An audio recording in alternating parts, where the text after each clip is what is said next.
जय हिंद दोस्तों। आज के इस वीडियो में हम आपको बताने वाले हैं नंबर सिस्टम, यानी इसे हम लोग हिंदी में कहते हैं संख्या पद्धति। यानी ये जो है आपका पूरे गणित का आधार होता है।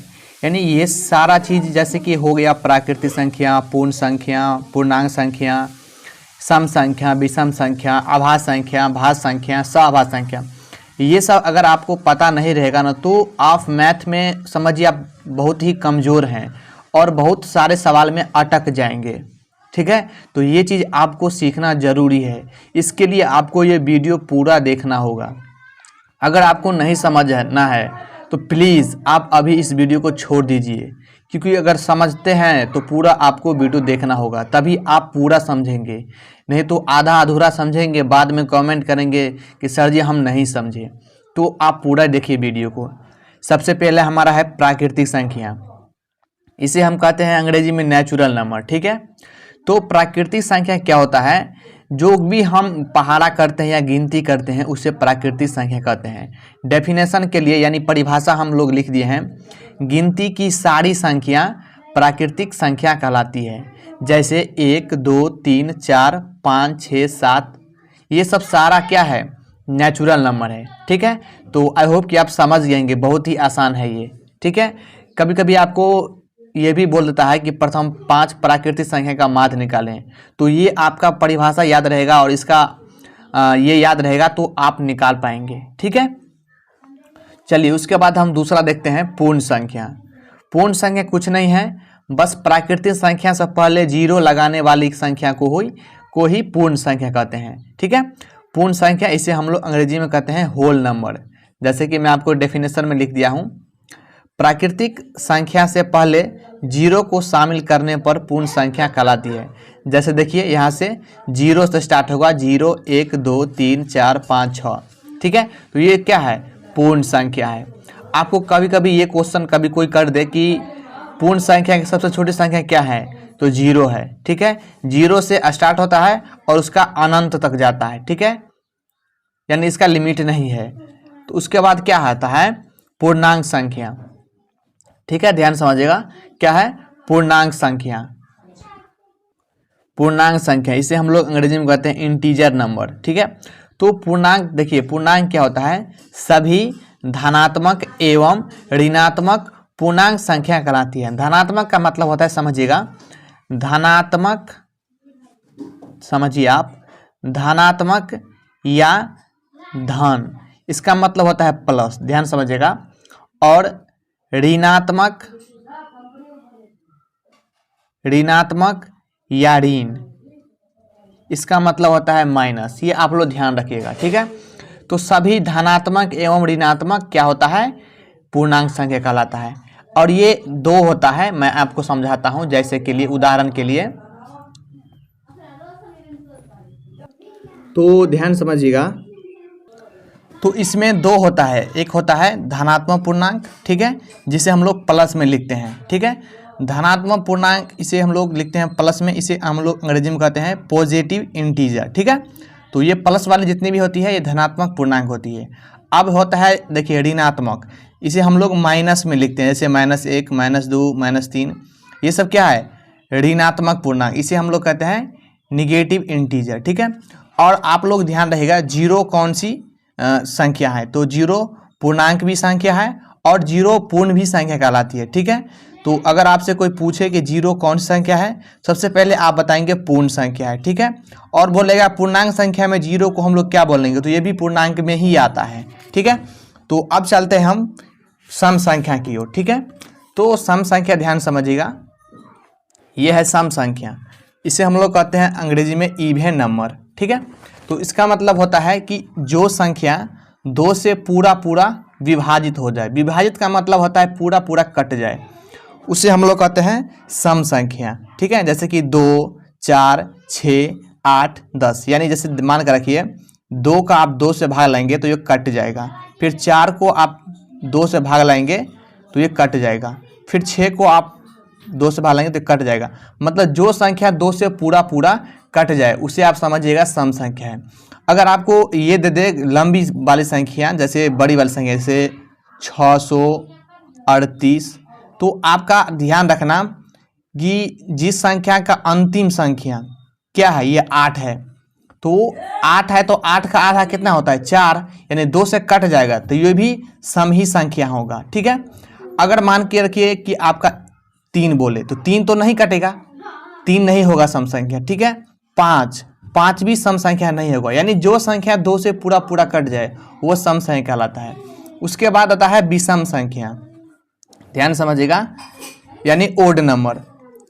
ठीक इसका उल्टा, जो संख्या 2 से पूरा पूरा ना कटे वो होता है विषम संख्या। जैसे कि मान कर कि ये 1 से स्टार्ट होता है, 3 ये 2 से नहीं कटेगा, फिर 5 भी 2 से नहीं कटेगा, 7 भी 2 से नहीं कटेगा, यानी ऐसी संख्या जो 2 से नहीं कटे। ठीक है, और जैसे कि मान कर के लंबी संख्या दे दे आपको कि 537। ठीक है, तो इसका अंतिम वाली संख्या क्या है 7 है, तो 7 क्या है 7 तो विषम संख्या है, तो इसको आप लोग डायरेक्ट लगाएंगे विषम संख्या, समझ जाएंगे। ठीक है, समझने के लिए मान कर 311, तो लास्ट वाली संख्या है 1 है, 1 क्या है विषम संख्या है, तो इसमें आप नहीं फंसिएगा। ठीक है, तो आई होप कि आप सम संख्या विषम संख्या समझ गए होंगे। ठीक है, चलिए उसके बाद हम आपको समझाते हैं भाज्य संख्या। ठीक है, आप ध्यान समझिएगा, भाज्य संख्या इसे हम लोग बोलते हैं अंग्रेजी में कंपोजिट नंबर। ठीक है, इसे हम लोग परिभाषा में लिखेंगे वे संख्या जो अपने और एक के अलावा किसी और भी संख्या से पूरा पूरा कट जाए उसे भाज्य संख्या कहते हैं। जैसे 18, 12, 40, इसको ध्यान समझिएगा, मैं समझाता हूँ। जैसे 18 है तो आप 18 को ऐसे भी लिख सकते हैं 18 गुने 1, तो 1 से कट रहा है, और इसको भी लिख सकते हैं 18 को लिख सकते हैं आप 2 9 18, फिर लिख सकते हैं आप 3 गुने 6 त्रिक 18, तो ऐसे यानी 1 से भी कट जाएगा और किसी और भी संख्या से पूरा पूरा कट जाए तो वो भाज्य संख्या कहलाता है। जैसे यहाँ पर है 12, तो 12 को आप इस प्रकार से भी लिख सकते हैं 12 गुने 1, तो ये आ जाएगा 12। ठीक है, तो और जैसे मान कर रखिए 2 छक 12, तो ये भी आ सकता है 12, और जैसे 3 चौक 12, तो ये भी 12 आ जाता है। यानी 1 से भी कटे और किसी और भी संख्या से पूरा पूरा कट जाए वह कहलाता है भाज्य संख्या, यानी कंपोजिट नंबर। तो आई होप कि आप ये भी समझ गए होंगे। अब हम समझाते हैं आपको सबसे इम्पोर्टेंट आभाज्य संख्या। ठीक है, तो आभाज्य संख्या क्या होता है ये ध्यान समझिएगा कि ऐसी संख्या जो अपने और एक के अलावा किसी से ना कटे उसे आभाज्य संख्या कहते हैं। जैसे कि यहाँ पर 2 3 5 11 29 13 17 है, यानी मान कर रखिए अपने से, यानी मान कर रखिए यहाँ पर 2 से स्टार्ट होता है और 3 को हम लिख सकते हैं ऐसे मान करके 3 गुने 1, तो बराबर क्या होगा 3, यानी 1 के अलावा किसी और भी संख्या से नहीं कटेगा। जैसे कि 5 है ना, तो 5 गुने 1 लिखेंगे सिर्फ, तो 5 का 5 होगा, यानी 1 के अलावा किसी और भी संख्या से नहीं करता है। ठीक है, यानी किसी कारण के पहाड़ा में भी नहीं आएगा। फिर 7 आ जाएगा आपका। ठीक है, फिर 9 नहीं होगा, 9 क्यों नहीं होगा कि 9 कट जाता है, 3 तिया 9। ठीक है, फिर 11 हो जाएगा, फिर 13 हो जाएगा।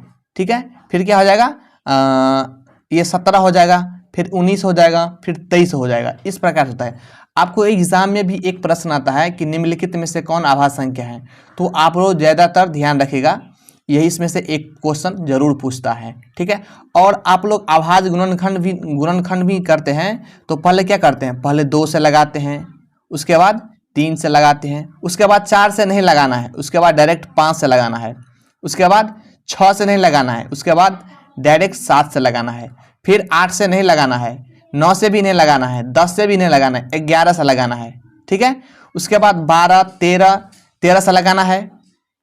ठीक है, उसके बाद 14 15 16 से नहीं लगाना है, 17 से लगाना है, उसके बाद 19 से लगाना है, उसके बाद 23 से लगाना है। यानी इसी प्रकार से आभाज्य गुणनखंड करते हैं तो लगाते हैं। तो ऐसी संख्या जो एक के अलावा किसी और संख्या से नहीं करता है वह आभाज्य संख्या कहलाता है।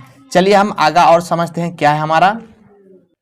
देखिए आभाज्य संख्या में कुछ महत्वपूर्ण बात है, इसको आप लोग नोट कर लीजिएगा। देखिए सबसे छोटी आभाज्य संख्या 2 होती है, क्योंकि मैंने अभी आपको बताया कि 2 से स्टार्ट होता है। ठीक है, और एक चीज और बताऊंगा मैं आपको, और 1 से 100 तक कुल 25 आभाज्य संख्या होती है। ठीक है, क्योंकि आप लोग अगर यहाँ पर जैसे दे सकते हैं, यहाँ पर लिखा है 1 से 100 के बीच की आभाज्य संख्या यहाँ पर घेरा लगाएं, तो आप लोग ऐसे करके गिनेंगे तो बहुत समस्या आ जाएगा। तो इसको याद रख लेंगे, 1 से 100 तक की आभाज्य संख्या कितना होता है, तो 25 होता है। जैसे आप गिन सकते हैं, यहाँ पर घेरा लगा हुआ है 1 2 3 4 5 6 7 8 9 10 11 12 13 14 15, ठीक है, 16 17 18 19 20 21 22 23 24 25, यानी 25 है। आप लोग चेक कर लीजिएगा। तो इतना करेंगे तो बहुत समय लग जाएगा। तो इसके लिए आपको कुछ नहीं, इसको याद रखना होगा कि 1 से 100 तक कुल 25 आभाज्य संख्या होती है। आई होप कि आप समझ गए होंगे, ठीक है। चलिए अगला हमारा क्या है, अगला हमारा है परिमेय संख्या, यानी इसको हम लोग बोलते हैं अंग्रेजी में रेशनल नंबर, ठीक है। आप लोग को एग्जाम मतलब बुक में दिया रहता है डेफिनेशन, तो आप लोग को उसमें समझ में नहीं आएगा। मैंने अपने से खुद से ये परिभाषा बनाया है ताकि आपको अच्छे से समझ में आए, ठीक है ना। जैसे इसमें लिखा है, ऐसी संख्या जो रूट के अंदर नहीं लिखा जा सकता हो, यानी रूट के अंदर नहीं हो तथा P/Q के रूप में लिखा जा सके, वह परिमेय संख्या कहलाता है। जैसे मान कर रखिए ये 4 है, ये 4 तो रूट में नहीं है, 4.7 ये भी रूट में नहीं है। अब P/Q का मतलब होता है यही बट्टा, ये ऊपर वाले को P बोलेंगे और नीचे वाले को Q बोलेंगे, तो ये P/Q हो गया। फिर 22/7, ठीक है, 22/7 ध्यान रखना, ये परिमेय संख्या, ये क्वेश्चन भी पूछता है एग्जाम में ऑब्जेक्टिव में, ठीक है। फिर रूट 16, आप देखिए, आप यहाँ पर आप लोग समझते होंगे कि आप बोले थे रूट के अंदर, लेकिन ये रूट के अंदर 16 है ना, लेकिन 16 का वर्गमूल कितना होता है, तो देखिए 16 का वर्गमूल कितना होता है, 16 का वर्गमूल 4 होता है, तो इसका वर्गमूल हो गया, तो ये भी परिमेय ही संख्या होगा, ठीक है। ये ध्यान रखना काफ़ी, क्योंकि ये क्लास 9th 10th में काफ़ी इंपॉर्टेंट होता है, ठीक है।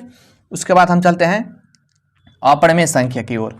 अपरिमेय संख्या है, इसे हम लोग बोलते हैं इरेशनल नंबर, ठीक है, इरेशनल नंबर। ठीक इसका उल्टा, ऐसी संख्या जो रूट के अंदर लिखा जा सकते, यानी रूट से बाहर नहीं निकले तथा P/Q के रूप में नहीं लिखा जा सकता हो, उसे हम लोग क्या बोलेंगे, अपरिमेय संख्या। चाहे यहाँ पर लिखा है यदि मतलब ये संख्या जुड़ जाए, घट जाए, चाहे वो गुना में हो या भाग में हो, वो अपरिमेय ही संख्या कहलाएगा। जैसे कि मैं आपको समझाता हूँ, यहाँ पर दिया हुआ है, जैसे देख सकते हैं, मैंने अपरिमेय संख्या का मतलब क्या है, जो रूट में ही हो, रूट के बाहर नहीं हो, ठीक है। जैसे देखिए यहाँ पर रूट 2 है, इसका वर्गमूल भी नहीं होता है, तो ये अपरिमेय संख्या है। रूट 26, इसका भी वर्गमूल नहीं होता है, तो ये भी अपरिमेय संख्या है। और ये कि यहाँ पर 2 + √5, तो मैंने क्या बताया आपको, चाहे वो जोड़ में हो या घटाव में हो या गुना में हो या भाग में हो, वो अपरिमेय ही संख्या होगा। यहाँ पर 2 + √5 है, यहाँ पर प्लस है, फिर भी अपरिमेय ही संख्या कहलाएगा। यहाँ पर 4/5, तो यहाँ पर P और यहाँ पर Q हो, तो P/Q के रूप में नहीं है, क्योंकि यहाँ पर रूट में नहीं है, यहाँ पर रूट में है, तो ये भी अपरिमेय ही संख्या कहलाएगा, ठीक है। और यहाँ पर ध्यान समझिएगा, इसका उल्टा भी कर देंगे तो फिर भी ये अपरिमेय ही संख्या कहलाएगा। रूट 6/8 ये भी अपरिमेय ही संख्या है। और यहाँ पर ध्यान समझिएगा, यहाँ पर है 3 + 2√5, यानी 2 और √5 के बीच में गुना है, तो ये भी अपरिमेय ही संख्या कहलाएगा, ठीक है। मतलब जिसका वर्गमूल नहीं हो और रूट में दिया हो, वो भी अपरिमेय ही संख्या कहलाएगा। और कुछ महत्वपूर्ण बात है जो आपको ध्यान रखना होगा, पाई एक अपरिमेय संख्या होता है, ये ऑब्जेक्टिव में आपको पूछता है, ये ध्यान रखना। फिर अगर बोल दे पाई का मान कितना होता है, 22/7, तो 22/7 एक परिमेय संख्या होता है, इसको आप लोग नोट करिएगा, ठीक है। मैं आपको फिर से बताता हूँ, पाई एक अपरिमेय संख्या होता है, पाई का मान कितना होता है, 22/7, ये बोल दे तो ये परिमेय संख्या होगा, ये आप लोग नोट कर लीजिएगा, ठीक है। चलिए अब हम देखते हैं क्या हमारा सह आभाज्य संख्या, ये इसमें काफ़ी लोग को कंफ्यूज होते हैं, यानी इसे हम लोग बोलते हैं को प्राइम नंबर, ठीक है। यानी ऐसी संख्या का जोड़ा जिसका HCF यानी हाईएस्ट कॉमन फैक्टर, इसे हम लोग हिंदी में बोलते हैं महत्तम समापवर्तक, मौसा लिखे हैं, जिसका मौसा 1 होता है, वह संख्या सह आभाज्य संख्या कहलाता है। जैसे कि 9,5, 24,23, 2,7, इसको आप ध्यान समझिए। जैसे कि मान कर रखिए 9,5 है, इसका HCF निकालेंगे तो कितना आएगा, 1 ही होगा। क्यों, क्यों एक ही होगा? क्योंकि आप इसको लिख सकते हैं 9 गुना 1, 5 गुना 1, ठीक है। यानी इसमें भी एक मिल रहा है और इसमें भी मिल रहा है एक, तो ये क्या होगा? SCF हो जाएगा, सहआभास संख्या हो जाएगा। मतलब जिसका आप लोग जिस जोड़ा का गुणनखंड करें या तोड़ें उसका SCF एक होना चाहिए। अब मान कर रखिए 25 और 10, ठीक है। इसको आप लोग लिखेंगे तो इसको ये 5 25 कट जाता है, ठीक है, और ये 2 पंचे 10 ये भी कट जाता है। तो ये सहआभास संख्या नहीं होगा क्योंकि इसमें एक नहीं आ रहा है, इसमें भी एक नहीं आ रहा है, इसमें 5 है, इसमें 5 है, तो ये को प्राइम नंबर नहीं होगा, यानी सहआभास संख्या नहीं होगा। उसका SCF एक आना चाहिए। जैसे मान कर रखिए 13 और 7 मान कर रखिए, ठीक है। तो इसको आप लिख सकते हैं 13 गुने 1 और 7 गुने 1, यानी इसमें भी एक मिल रहा है और इसमें भी एक मिल रहा है, तो ये क्या है? को प्राइम नंबर है, यानी सहआभास संख्या है। तो ये आप लोग ध्यान रखिएगा, ठीक है। तो ये भी आप समझ गए होंगे, इसमें मत फंसिएगा, ठीक है ना। जिसका SCF एक होगा दोनों में वो को प्राइम नंबर होगा। ये क्लास 10 में भी पूछता है काफ़ी। चलिए अब लास्ट है आपका रियल नंबर, यानी वास्तविक संख्या। यानी आप जितने भी ऊपर में पढ़े हैं, यानी जितना मैं आपको बताया हूँ वो सारा वास्तविक संख्या के अंदर ही आता है, लेकिन मैं आपको परिभाषा के तौर पे लिखा दिया हूँ, सभी परिमेय तथा अपरिमेय संख्या वास्तविक संख्या कहलाता है। ध्यान समझिएगा, सभी परिमेय तथा अपरिमेय संख्या वास्तविक संख्या कहलाता है। लेकिन आपने जितना भी पढ़ा है अभी वो सारा का सारा वास्तविक संख्या के अंदर ही आता है। तो इन सबको नोट कर लीजिएगा, फेयर कर लीजिएगा। तो ये वीडियो कैसा लगे हमें ज़रूर बताना कमेंट में, और दोस्तों को भी शेयर करना, और अभी तक हमारे चैनल को सब्सक्राइब नहीं किए हैं तो सब्सक्राइब जरूर करना। मिलते हैं अगले वीडियो में, तब तक जय हिंद।